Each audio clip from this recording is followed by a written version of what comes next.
Hello দর্শক, আপনারা দেখছেন ডিজিটাল উকিল ইউটিউব চ্যানেল। প্রধানমন্ত্রী কিষাণ সম্মান নিধি যোজনায় আজকেই কিন্তু টাকা দেওয়া হবে, অর্থাৎ আজকে 28 তারিখ, অর্থাৎ 28শে ফেব্রুয়ারি 2024। আজকেই কিন্তু 28শে ফেব্রুয়ারি 2024 এই ডেটেই কিন্তু, অর্থাৎ আজকেই কিন্তু প্রধানমন্ত্রী কিষাণ সম্মান নিধি যোজনার টাকা দেওয়ার কথা ছিল 12টার সময়। এখন কিন্তু সেটা পিছিয়ে বিকাল 4টায় করা হয়েছে, অর্থাৎ বিকাল 4টায় সরাসরি প্রধানমন্ত্রী শ্রী নরেন্দ্র মোদী কৃষকদের ব্যাঙ্ক অ্যাকাউন্টে ডিবিটির মাধ্যমে কিন্তু প্রধানমন্ত্রী কিষাণ সম্মান নিধি যোজনার 16তম কিস্তির টাকা ডাইরেক্ট বেনিফিটের মাধ্যমে তাদের ব্যাঙ্ক অ্যাকাউন্টে পাঠিয়ে দেবে। দর্শক, আপনারা যখন পিএম কিষাণ অফিসিয়াল ওয়েবসাইটে এসে আপনারা চেক করবেন, সেখানে কিন্তু স্পষ্ট লেখা আছে 28শে ফেব্রুয়ারি 2024, অর্থাৎ আজকে 28শে ফেব্রুয়ারি, অর্থাৎ আজকেই কিন্তু কৃষকদের ব্যাঙ্ক অ্যাকাউন্টে প্রধানমন্ত্রী কিষাণ সম্মান নিধি যোজনার যে 16তম কিস্তির টাকা আছে সে টাকা কিন্তু আসতে চলেছে। দর্শক, আপনারা আর কিছুক্ষণ ওয়েট করুন, বিকাল 4টার দিকে কিন্তু কৃষকদের ব্যাঙ্ক অ্যাকাউন্টে টাকা ঢোকা কিন্তু শুরু হয়ে যাবে।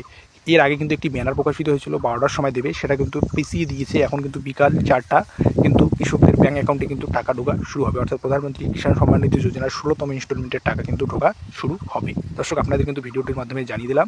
আর যারা টাকার জন্য অপেক্ষা করছিলেন, আপনারা বিকাল 4টা পর্যন্ত অপেক্ষা করুন। আপনাদের ব্যাঙ্ক অ্যাকাউন্টে ধীরে ধীরে প্রত্যেকের কৃষকের ব্যাঙ্ক অ্যাকাউন্টে, অর্থাৎ প্রধানমন্ত্রী কিষাণ সম্মান নিধি বেনিফিশিয়ারি যারা রয়েছেন তাদের ব্যাঙ্ক অ্যাকাউন্টে 2000 টাকা করে প্রধানমন্ত্রী কিষাণ সম্মান নিধি যোজনার 16তম কিস্তির টাকা তাদের ব্যাঙ্ক অ্যাকাউন্টে ক্রেডিট হওয়া শুরু হয়ে যাবে।